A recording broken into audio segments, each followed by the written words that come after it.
আল্লাহ তাআলা যদি দয়া করে আমাদেরকে মাফ না করে, আমাদের বাঁচার কোনো উপায় নাই।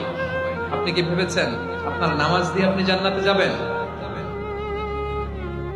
আপনি তাহাজ্জুদ গুজার, সেজদা দিতে দিতে কপালে দাগ ফেলেছেন, এটা আপনারা জান্নাতে নেবে না। আপনি এলাকার সবচেয়ে বড় হাতেম তাই দানশীল, এই দানের ভরসায় বসে আছেন। কশিন কালো কথা, আমাদের নামাজ, আমাদের রোজা, আমাদের ইবাদত, এগুলোকে মিজানের পাল্লায় উঠালে কোনো ওজনই হবে না।